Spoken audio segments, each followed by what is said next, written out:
Hello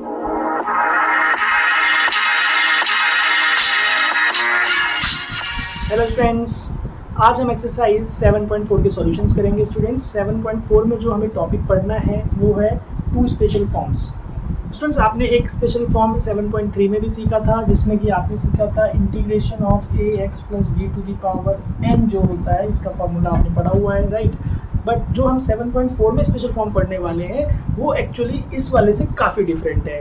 यहाँ पे जो ये स्पेशल फॉर्म सीखेंगे स्टूडेंट्स, ये actually integration by substitution use हो रहा होता है कि एक सब्स्टिट्यूशन मेथड होता है हमारे पास इंटीग्रेशन का, तो उस मेथड ऑफ सब्स्टिट्यूशन का यूज़ को शॉर्ट करने के लिए फॉर्मूला बना दिया गया है स्टूडेंट्स। मतलब कि अगर आपको कहीं पे किसी क्वेश्चन में ये फॉर्मूला दिख रहा हो कि एप्लीकेबल हो रहा है तो आपको डायरेक्टली फॉर्मूला लगा देना है। अब ये फॉर्मूले की वैल्यू क्या आएगी वो मैंने यहाँ नहीं लिखी है, वो मैं आपको डिराइव करके दिखाऊंगा कि सब्स्टिट्यूशन क्या होता है, वो भी आपको समझ में आएगा। ठीक, तो देखिए ये क्या कह रहा है हमें कि भाई सब्स्टिट्यूशन में हम कैसे किसी फंक्शन को सॉल्व करते हैं, इंटीग्रेशन उसका। तो देखिए, अगर आपको सबसे पहले ध्यान क्या देना है कि इंटीग्रेशन में आपके पास एक फंक्शन दे रखा है और उसकी पावर कुछ भी दे रखी है, n1 भी हो सकता है, ठीक है, और साथ ही साथ उसका डेरिवेटिव भी यहाँ होना चाहिए। ये समझिएगा कि अगर एक फंक्शन है और उसकी जो डेरिवेटिव है वो भी क्वेश्चन के अंदर प्रेजेंट है, यही हमें देखना होता है बेटा। सब्स्टिट्यूशन की सबसे इंपॉर्टेंट चीज़ यही है कि अगर एक क्वेश्चन के अंदर एक फंक्शन गिवन है और एक साथ ही साथ उसका डेरिवेटिव भी गिवन है, ठीक है, तो हमें क्या करना होगा कि सब्स्टिट्यूशन अप्लाई करना होगा अगर ऐसी कंडीशन है। तो देखिए कैसे सब्स्टिट्यूशन अप्लाई करते हैं कि हमें इस चीज़ को देख के क्लियरली पता लग रहा है भाई एक फंक्शन है f(x) और यहाँ f'(x) दे रखा है डेरिवेटिव। तो मैं क्या करूँगा, लेट कर लूँगा जो फंक्शन है उसको t, ठीक है जी, सम अदर वेरिएबल, कोई और वेरिएबल मैंने ले लिया ना। इसमें हम क्या करेंगे, differentiating with respect to x। अगर मैं इस इक्वेशन को with respect to x differentiate कर दूं तो वही इसका डेरिवेटिव हमें पता है f'(x) आ जाएगा और इसका डेरिवेटिव आ जाएगा dt/dx, राइट। अब यहाँ से dx को इसके पास भेज देंगे तो f'(x) dx = dt। अब देखिए जो मैंने यहाँ क्वेश्चन लिखा था इंटीग्रेशन, इसके साथ dx भी लिखेंगे क्योंकि देखिए यहाँ क्वेश्चन में dx है। तो सब्स्टिट्यूशन का बेसिक रूल यही है कि जो फंक्शन हमें दिया होता है उसको हम t पुट कर लेते हैं और उसमें से फिर हम जो हमारे पास डेरिवेटिव है उसकी वैल्यू निकाल लेते हैं t की टर्म्स में। देखिए समझिए, इसको ध्यान से समझिए बेटा, ये थोड़ा सा नया कॉन्सेप्ट है, स्टार्टिंग में थोड़ा कंफ्यूजन लग सकता है। अभी मैं ये फंक्शन लेके चल रहा हूँ तो इसलिए और ज़्यादा कंफ्यूजन लग सकता है, बट इसको अगर समझेंगे तो बहुत ईजी है। ये क्वेश्चन के मुकाबले समझना ज़्यादा इजी है कि भाई हमें एक फंक्शन दिया है, उसका डेरिवेटिव दिया है, तो मैंने फंक्शन को अगर t लेके उसको डिफरेंशिएट कर दूँ तो f'(x) आ गया, मतलब यही चीज़ मेरे पास आ गई। यहाँ पे dx इधर था मेरे पास, dx को इधर भेज दिया, तो मैंने ये वाली टर्म का वैल्यू निकाल लिया, समझ रहे हैं। तो अब मैं सब्स्टिट्यूशन लगाऊंगा, मैं लिखूंगा अप्लाइंग सब्स्टिट्यूशन। अगर मैं अप्लाइंग सब्स्टिट्यूशन कर दूं यहाँ पे इस क्वेश्चन में तो क्या होगा, देखिए इस चीज़ को मैं t मान चुका था तो ये t⁴n हो गया, और ये जो है ये इसकी वैल्यू यहाँ पे dt बन चुकी है। देखिए ऐसा समझ में, ये सारे सब्स्टिट्यूशन इसी तरीके से होता है। तो t⁴n का हम इंटीग्रेशन करेंगे विद रिस्पेक्ट टू t, तो आपको पता है क्या बन जाएगा, tn+1/n+1 और साथ में प्लस c लगा दीजिए। तो जो t है जो हमने लेट किया था वो डाल दीजिए यहाँ पे, भाई t की जगह में अगर हम f(x) डाल देंगे तो देखिए ये हमारे पास निकल के आ गया। समझिए बात को, पास निकल के आ गया स्टूडेंट, समझिए बात को, ध्यान से समझिए कि ये इसका सॉल्यूशन होने वाला है कि कोई भी फॉर्म इस तरीके से आपको दिखे तो इसका आंसर आपने डायरेक्टली f(x) कर देना है प्लस c। साथ में एक कंडीशन ध्यान रखनी है कि n should not equal to -1। अगर यहाँ पे n-1 बन रहा होगा तो फिर ये फॉर्मूला अप्लाई नहीं कर सकते, उसके लिए ये फॉर्मूला है, ध्यान दीजिएगा स्टूडेंट्स। तो स्टूडेंट्स ये समझ में आया होगा आप लोगों को। यहाँ पे ये जो सेकंड फॉर्मूला है इसको मैंने उल्टा लिख दिया थोड़ा सा, कि f'(x) यहाँ रहेगा, f(x) यहाँ रहेगा, ठीक है। तो अगर n हमारा -1 हो, देखिए जैसे कि इस वाली टर्म में बन रहा है कि भाई f(x) की पावर को मैं ऊपर ले जाऊँ, अगर मैं f(x) की टर्म को ऊपर ले जाऊंगा तो इसकी पावर -1 बनेगा, तो ये फॉर्मूला एप्लीकेबल नहीं है, तो उस केस में ये फॉर्मूला लगेगा। तो ये फॉर्मूला कैसे लगेगा स्टूडेंट, इसका क्या आंसर बनेगा आप बता सकते हैं इसीलिए भाई मेरे को। भाई मेरे पास देखिए f'(x)/f(x) दिया है, मतलब भाई एक फंक्शन है और उसका डेरिवेटिव है। तो सब्स्टिट्यूशन का क्या तरीका होता है, भाई जो फंक्शन होता है उसको आप पुट कर लेते हैं t, f(x) को t पुट कर लिया, डिफरेंशिएट कर देते हैं विद रिस्पेक्ट टू x, तो ये f'(x) बन जाएगा, यहाँ पे dt/dx बन जाएगा, dx को इधर भेज देंगे तो f'(x) dx = dt बन गया। देखिए अब अप्लाइंग सब्स्टिट्यूशन करेंगे तो इंटीग्रेशन यहाँ पे जो f(x) dx की वैल्यू है, ये वाली चीज़ देखिए ध्यान से, इसकी वैल्यू मैंने यहाँ dt निकाली है तो ये ऊपर dt बन गया, और नीचे fx था तो उसको t मान लिया क्योंकि वो तो लेट किया हुआ था। तो इंटीग्रेशन dt बाई टी क्या बनता है भाई, हमें पता है log t प्लस सी, और अब लास्ट में t की वैल्यू हम ये fx पुट कर देंगे तो log fx प्लस सी, इसको आप मॉड्यूलस के अंदर रखिए तो इसका आंसर होगा log fx प्लस सी। तो ये दो स्पेशल फॉर्म्स है स्टूडेंट्स, और ये आपका सब्स्टिट्यूशन मेथड से निकलता है, जिसको मैंने कोशिश की है थोड़ा सा इसमें समझाने की कि सब्स्टिट्यूशन कैसे लगाया जाता है। किसी भी क्वेश्चन में सब्स्टिट्यूशन लगाने के लिए आपको बस यही ध्यान देना है कि हमारे पास एक फंक्शन होगा और उसी फंक्शन का डेरिवेटिव भी क्वेश्चन में प्रेजेंट होगा। तो हमें बस ये पहचानना है कि कौन सा पार्ट फंक्शन है और कौन सा पार्ट डेरिवेटिव है। तो जो पार्ट फंक्शन होगा उसको हम पुट करेंगे कोई और वेरिएबल, जैसे t हम ले लेंगे और उसको डिफरेंशिएट करके हमारे पास जो क्वेश्चन के अंदर डेरिवेटिव है उसकी वैल्यू निकालेंगे dx के साथ, और वो t की टर्म्स में ही निकलता है हमेशा जो हम वेरिएबल लेते हैं पुट करते हैं, और उसको हम जब वापस सब्स्टिट्यूशन में लगाएंगे तो हमारा क्वेश्चन t की टर्म्स में चेंज हो जाता है, और फिर उसका इजीली हम फिर इंटीग्रेशन कर सकते हैं। तो यही बेसिक कॉन्सेप्ट होता है सब्स्टिट्यूशन में। बट अभी हमें जो ये एक्सरसाइज 7.4 करनी है वहाँ पे ये दो फॉर्मूले के बेस पर ही हमें करना है सीधा सीधा, हमें इतना सब्स्टिट्यूशन में जाने की जरूरत नहीं पड़ेगी। लेकिन जो हमारा एक्सरसाइज 7.5 है वहाँ पे ये सब्स्टिट्यूशन है पूरा का पूरा, यही चीज़ लगेगी, तो वहाँ पे मैं दोबारा आपको समझाऊंगा। अभी मैं आप लोगों को इन क्वेश्चंस में ये फॉर्मूला किस तरीके से अप्लाई होगा वो मैं समझाने वाला हूँ स्टूडेंट, साथ ही साथ सब्स्टिट्यूशन से ही बता दूंगा कि कैसे कर सकते हैं सब्स्टिट्यूशन से। ठीक है, तो आप इस फॉर्मूले को नोट कर लीजिए, दो फॉर्मूलेज, और अगर ये डेरिवेशन समझ में आया हो तो आप इसको भी नोट कर सकते हैं। ठीक है, you will do the solutions of the exercise. तो चलिए स्टूडेंट्स एक्सरसाइज 7.4 के सॉल्यूशन स्टार्ट करते हैं, और हम देखेंगे कि किस तरीके से जो टू स्पेशल फॉर्म्स मैंने लिखवाई थी, जो ये फॉर्मूला लिखवाया था, उनको कैसे अप्लाई करना है। तो भाई आप ये क्वेश्चन नोट करेंगे। फर्स्ट क्वेश्चन देखते हैं, हमें गिवन है इंटीग्रेशन, तो आई ले लीजिए क्वेश्चन को हमेशा, x³ 1 + x4 3 dx। तो यहाँ पे दो चीजें हैं, देखिए एक x³ है और 1 + x4 3 है। अब देखिए हम जो अभी तक 7.3 तक क्वेश्चंस करते आए हैं वहाँ पे आपने देखा था कि हम जब बेसिक इंटीग्रेशन लगाते हैं तो हमें एक टर्म्स को एक्सपेंड करके अलग अलग सेपरेट कर दिया जाता है। तो अब देखिए यहाँ पे आपके पास ऑप्शन है ये भी कि आप a + b का होल क्यूब को आप लगा करके इस टर्म को एक्सपेंड कर दीजिए और फिर x³ से इंटू कर दीजिए और फिर वो सारी टर्म्स सॉल्व करेंगे तो वो भी एक आंसर आ सकता है हमारा। ठीक है, बट आप खुद सोचिए कि a + b का क्यूब लगाना है फिर x³ से इंटू करना है तो बहुत लेंथी कैलकुलेशन जाएगी। तो उस चीज़ को अवॉइड करने के लिए हम यहाँ पे इजीली ये जो हमने अभी स्पेशल फॉर्म सीखा है वो लगा सकते हैं। कैसे, देखिए दो चीज़ें यहाँ पे, एक बाहर हमारे पास x³ दिया हुआ है और अंदर 1 + x4 दिया हुआ है। तो इन दो चीज़ों में से एक फंक्शन होगा और एक उसका डेरिवेटिव होगा। तो आप सोचिए खुद, अगर ये फंक्शन ले रहे हैं तो इसका डेरिवेटिव 3x² होगा, तो 3x² तो यहाँ प्रेजेंट नहीं है। लेकिन अगर आप 1 + x4 को फंक्शन ले रहे हैं तो इसका डेरिवेटिव क्या होगा भाई, क्लियरली पता लग रहा है। 1 + x4 का डेरिवेटिव 4x³ होगा, 1 का तो 0 ना, तो 4x³ में से हमारे पास x³ तो आ रहा है ना, मतलब आप यहाँ क्या करिए, इसको मल्टीप्लाई करिए, multiplying and dividing by 4 numerator and denominator. तो भाई ये क्या हो जाएगा, 1/4 को मैं बाहर लिख लूंगा 4x³ और 1 + x4³ dx।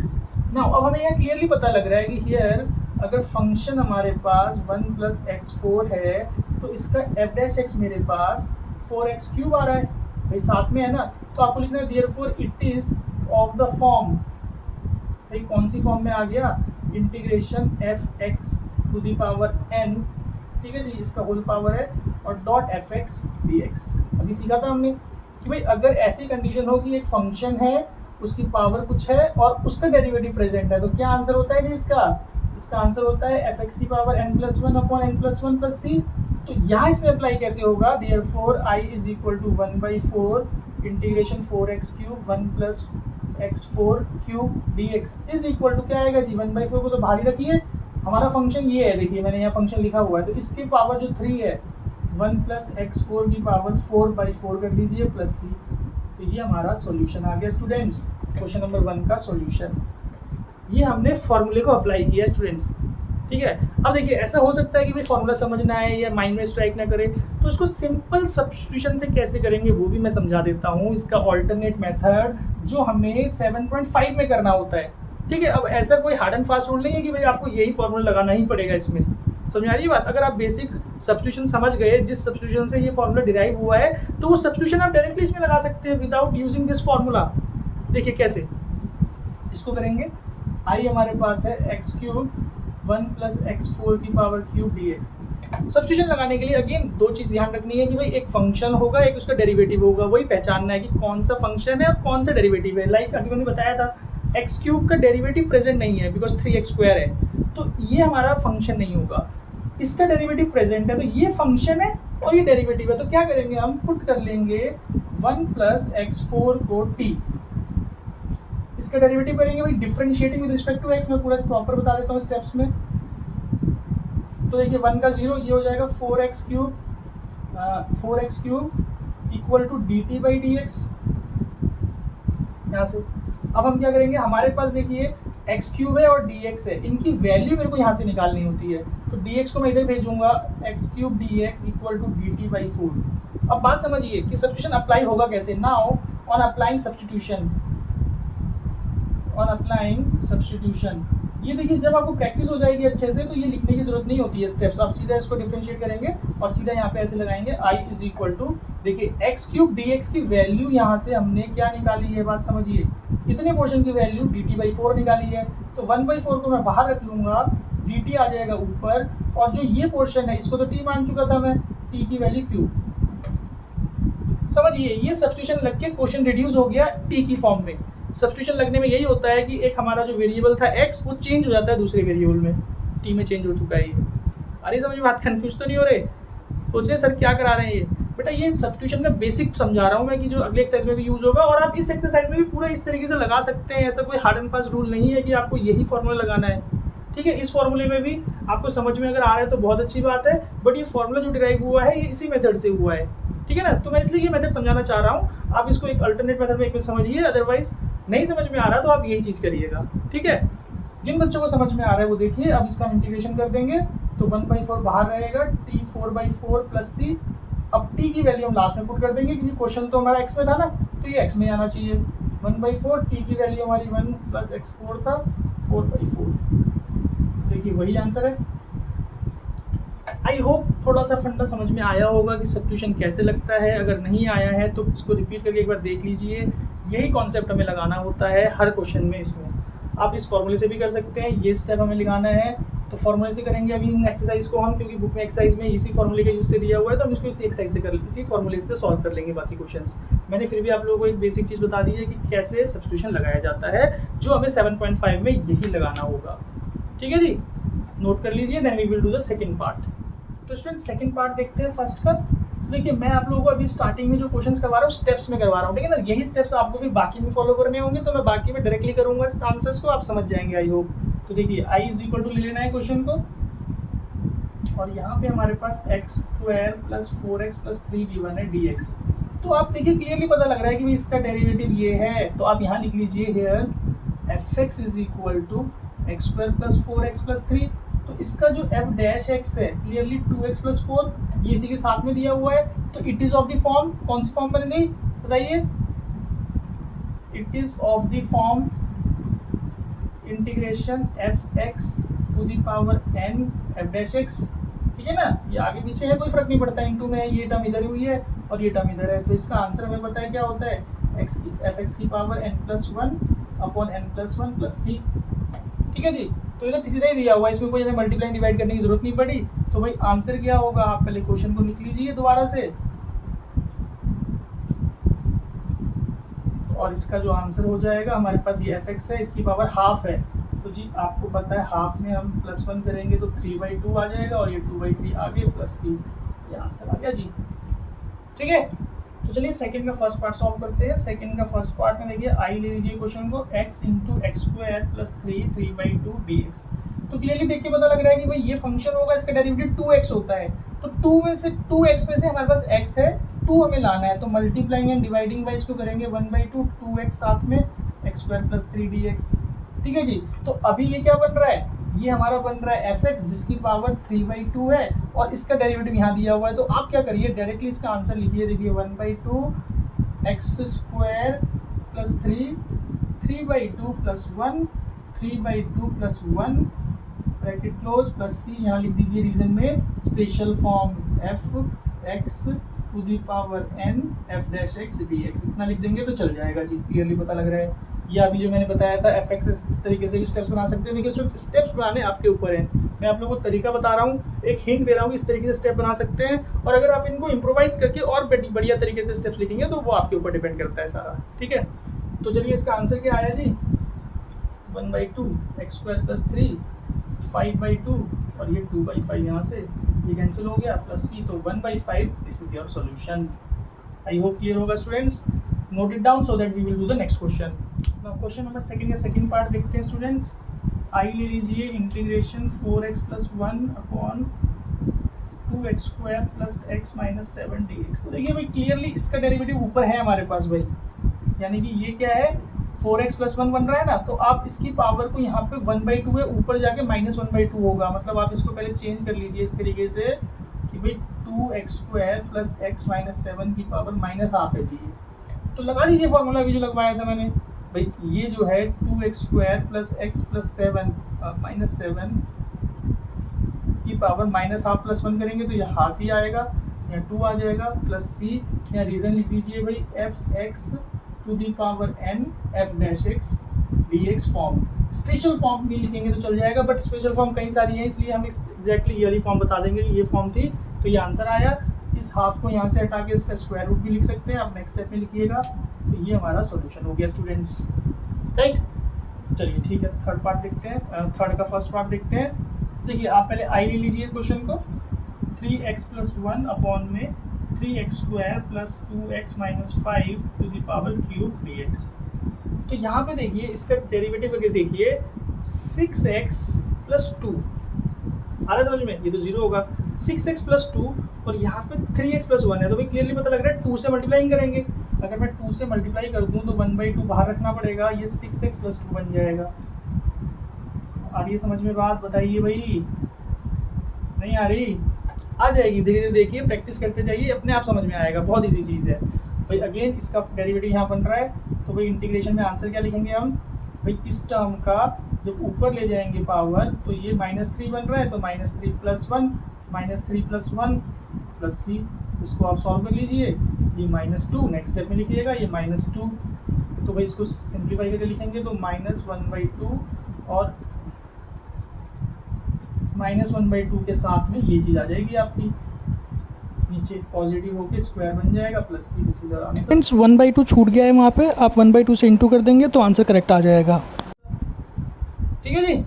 Now second part देखते हैं, थर्ड का सेकंड पार्ट। देखिए इसी क्वेश्चन से मैं बताता हूँ आपको, x² + 1 क्लियरली इसका डेरिवेटिव 2x ऊपर है, तो सीधा सीधा आंसर लिखिए आप कि भाई हमारा जो ये पावर 1/3 ऊपर जाएगा तो इसकी पावर -1/3 बनेगा +1 -1/3 + 1 प्लस c लगाइए, तो देखिए सॉल्यूशन क्या आया हमारे पास, ये हमारा पावर बन गया 2/3 और 2/3 का 3/2 इधर आ जाएगा, x² + 1 और 2/3 + c, तो ये सॉल्यूशन है।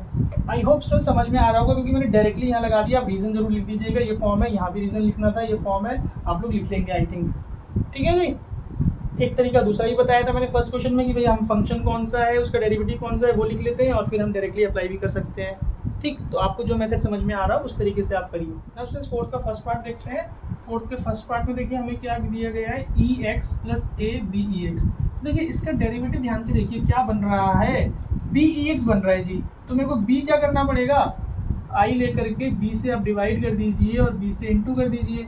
तो अब क्लियरली ध्यान से देखिएगा कि भाई ये फॉर्म आ गई, ये हमारा फंक्शन है, इसका डेरिवेटिव यहाँ पे आ गया, तो बताइए क्या आंसर आएगा, i = 1/b बाहर, a + bex की पावर 6 + 1 7/7 + c, यहाँ आप रीजन लिख दीजिएगा भाई जो मैंने पीछे स्टेप में लिखवाया आप लोगों को। राइट, समझ में आ गया। चलिए सेकंड पार्ट देखते हैं। सेकंड पार्ट में log x² / x, क्लियरली ये फंक्शन है, इसका डेरिवेटिव 1/x होता है जी, 1/x हमारे पास यहाँ पे है ऑलरेडी, तो क्या बन गया बताइए, बहुत सिंपली इसका आंसर आ गया log x की पावर 3/3 + c। रीजन आपने लिख देना है, समझ में आ रहा होगा स्टूडेंट्स, आई होप। एक एक स्टेप के आंसर है ये वाले, ठीक है। ये एक स्टेप में इसलिए हो रहा है बिकॉज हम यहाँ फॉर्मूला लगा दे रहे हैं, अदरवाइज हम सब्स्टिट्यूशन से करेंगे तो 2 स्टेप 3 स्टेप लग जाते हैं इसमें, ठीक है ना। तो इसलिए स्पेशल फॉर्म बना दिया आप लोगों के लिए कि आप डायरेक्टली फॉर्मूला लगाओ और सॉल्व कर लो।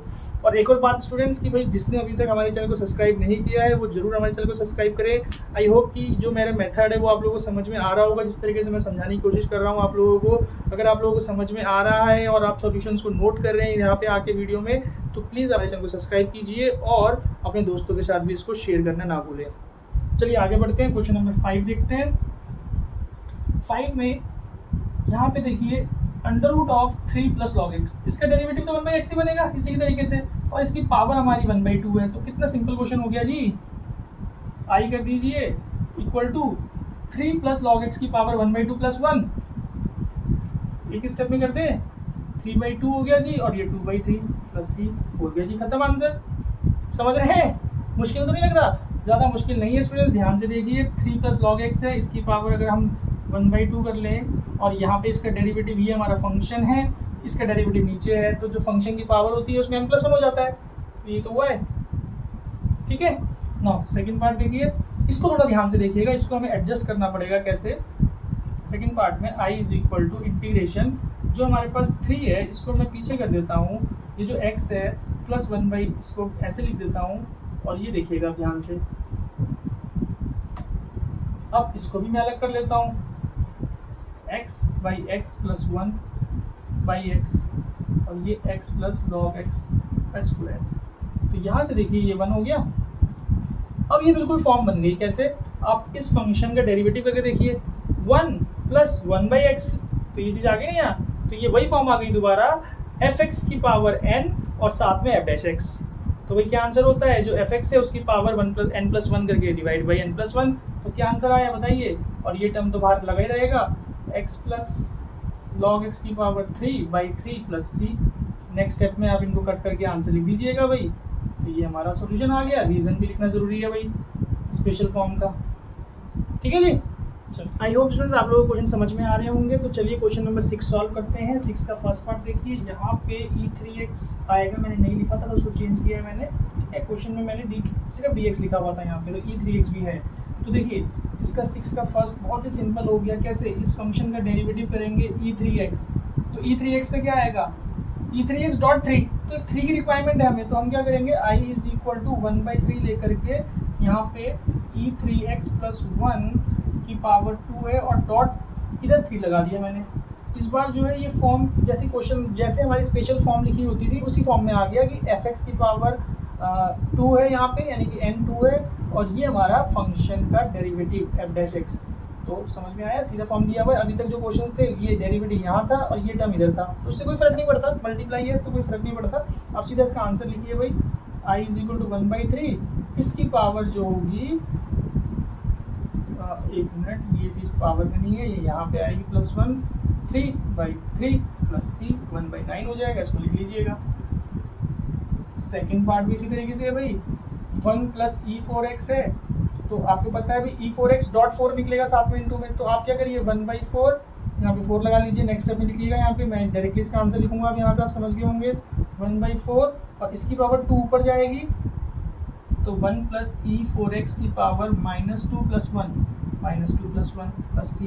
तो क्या फाइनल आंसर आया हमारे पास भाई, -1 बचेगा तो वो नीचे आ जाएगा, और यहाँ पे -1 है, तो ये -1/4 1 प्लस e4x की पावर 1 लिख लेंगे नॉर्मल प्लस c। क्लियर है?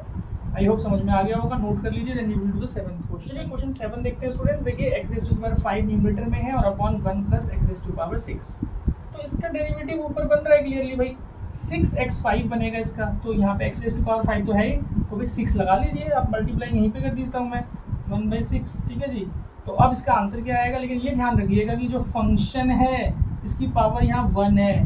ठीक है, तो जो हमने देखा था सेकंड वाली फॉर्म लगेगी यहाँ पे, तो जो हमारा आंसर आएगा 7 का फर्स्ट में i इज इक्वल टू 1/6 बाहर, log of this term 1 plus x6। I hope आपको समझ में आ रहा होगा, बिकॉज यहाँ पे 1 आ गया है, तो जो फर्स्ट मैंने फॉर्म लिखी थी स्पेशल वो नहीं लगा सकते, क्योंकि इसको मैं ऊपर ले जाऊंगा तो -1 बन जाएगा। ठीक है जी, चलिए समझ में आ गया होगा। सेकंड पार्ट देखते हैं। देखिए यहाँ पे दो फंक्शन, एक तो 1/x समझिए और एक 1/log x। तो जो log x है इसका डेरिवेटिव 1/x यहाँ प्रेजेंट है, समझ रहे हैं, सीधा प्रेजेंट है, लेकिन जो log x है इसकी पावर 1 है अगेन यहाँ पे, तो 1 को ऊपर ले जाके -1 होगा, तो समझ रहे हैं मतलब कि क्या आंसर आएगा, सेकेंड पार्ट में i is equal to log of log x। भाई एक एक स्टेप का आंसर है, रीजन आप लिखते जाना, जहाँ मैं नहीं लिख रहा हूँ आपको मैंने फर्स्ट स्टेप में बताया था कि कैसे हमें रीजन देने हैं, साइड में रीजन लिख दीजिएगा और ये आंसर हो गया। है डाउट किसी को भाई? हो सकता है यहाँ डाउट। भाई देखिए 1/x तो डेरिवेटिव बन रहा है और log x हमारा फंक्शन बन रहा है, तो फंक्शन को मैं अगर ऊपर ले जाऊंगा तो -1 बन रहा है ना, तो -1 हमारा जो है फर्स्ट प्रॉपर्टी में नहीं लग सकता स्पेशल फॉर्म का, ठीक है ना। तो इसमें सेकंड प्रॉपर्टी लगेगा कि जो फंक्शन है वो नीचे डिनोमिनेटर में है और डेरिवेटिव हमारा चाहे आप इसको ऊपर मान लीजिए चाहे नीचे मान लीजिए, डेरिवेटिव से फर्क नहीं पड़ता, लेकिन फंक्शन की पावर 1 है, तो दैट इज वाई हम इसमें log ऑफ लगाएंगे जैसे इसमें लगाया था 7 के फर्स्ट पार्ट में। क्लियर? तो चलिए 8 का फर्स्ट पार्ट सॉल्व करते हैं। देखिए ध्यान से कि भाई हमारे पास x के साथ ये टर्म दी हुई है, x के साथ ये टर्म इंटू में गिवन है, तो अगर इसको x से इंटू कर देंगे तो बात बनेगी नहीं, ध्यान रखिएगा। ऐसा ही क्वेश्चन है कि यहाँ पे आया था हमारे पास ऊपर, यहाँ पे देखिए जो ये x था मैंने इसके साथ इसको टर्म को लेके अलग अलग किया था, तो यही चीज़ आप क्या कीजिए x के साथ इन दो टर्म को न्यूमरेटर को सेपरेट कर दीजिए। देखिए कैसे, 8 के फर्स्ट में i is equal to integration 2x square minus 1/x ऐसे लिख लीजिए और डॉट 1 जो ये टर्म है इसको आप ऐसे लिख लीजिए भाई x square minus log x साथ में, है ना, एक ही चीज आता है ये। अब ये चीज़ इसको अलग अलग कर लीजिए भाई, ठीक है, मैं यहीं पे कर रहा हूँ, आप नेक्स्ट स्टेप में करिएगा। तो देखिए ये क्या चीज़ बन गई है, ये कट के एक x कट जाएगा तो 2x बच गया, तो ये चीज़ जो आई अब ये फॉर्म बन गई। आप नेक्स्ट स्टेप में लिख लीजिएगा, मैंने एक स्टेप में किया है, समझ में आ गया होगा आई थिंक। इसका डेरिवेटिव क्लियरली बन रहा है भाई, x स्क्वायर का derivative 2x log x 1/x, तो ये जो है हमारा अगेन फंक्शन का जो वैल्यू है वो डिनोमिनेटर में है और पावर 1 है, तो आपको पता है क्या करना है आंसर में भाई, log of what, of this whole function. तो ये हमारे पास सॉल्यूशन आ गया जी 8 का फर्स्ट। क्लियर? नाउ 8 का सेकंड देखते हैं, इसको ध्यान से देखिएगा, थोड़ा सा ये टेढ़ा क्वेश्चन है, इसको ध्यान से देखना है। e2x + 1 और e2x + 1, तो इसमें एक स्टेप लगाना है, डिवाइडिंग बाय ex करना है जी। देखिए कैसे, e2x + 1 को भी ex से डिवाइड और e2x - 1 को भी ex से डिवाइड, न्यूमरेटर डिनोमिनेटर को ex से डिवाइड कर दिया। अब इस ex को सेपरेट कर दीजिए दोनों में भाई, यहाँ पे भी ex, नेक्स्ट स्टेप में करना है स्टूडेंट आप लोगों ने, यहाँ पे भी ex, ठीक है जी। तो अब ये ex इसके साथ माइनस हो जाएगा, तो देखिए क्या बना, यहाँ पे ऊपर आकर के e की पावर x बन गया और प्लस ये चीज ऊपर ले जाएंगे तो e की पावर -x बन गया, अपॉन में e की पावर x माइनस e की पावर -x dx। अब समझिएगा क्या होगा यहाँ पे कि जो डिनोमिनेटर है इसका डेरिवेटिव ऊपर बन रहा है। कैसे बन रहा है देखिए भाई, इसका डेरिवेटिव करके देखिए, ex minus e minus x dot -1, तो ये इसका प्लस हो जाएगा ना, समझ रहे? तो ये चीज ऊपर बन गई, तो भाई क्लियरली क्या आ गया answer, log of ex minus e minus x plus c। आपको रीजन लिख देना है भाई, it is of that form, second form जो था स्पेशल, ठीक है। तो 8 का सेकंड पार्ट भी हो गया। नाउ 9 का एक ही पार्ट है इसमें स्टूडेंट्स, 9 में इसको देखते हैं। देखिए यहाँ पे e minus x already given है, तो आप इसको पहले लिख लीजिए भाई, i इसको 1/1 + 1/ex हो जाएगा, पॉजिटिव इसको कर दिया, एलसीएम लीजिए, ex इधर आ जाएगा और जो अपॉन का ex ऊपर चला जाएगा जी। अब देखिए क्लियरली इसका डेरिवेटिव ऊपर बन रहा है भाई, क्लियरली x का डेरिवेटिव ऊपर बन तो रहा है, तो भाई log ऑफ ex + 1 + c। तो ये क्लियर होगा स्टूडेंट्स आप लोगों को, और मुझे उम्मीद है कि आप लोगों को ये जो एक्सरसाइज है बहुत इजीली समझ में आई होगी। जो इसमें दो स्पेशल फॉर्म के यूज से हमने क्वेश्चन को करना है वो आपको क्लियरली समझ में आया होगा, और थोड़ा बहुत सब्स्टिट्यूशन भी समझ में आ गया होगा, जो कि हमें नेक्स्ट एक्सरसाइज में 7.5 में सब्स्टिट्यूशन के यूज से क्वेश्चंस करने हैं, तो वहाँ पे हम उन क्वेश्चंस को अप्लाई करेंगे। तो स्टूडेंट्स मैं आपको जल्दी मिलूंगा एक्सरसाइज 7.5 के सॉल्यूशंस के साथ।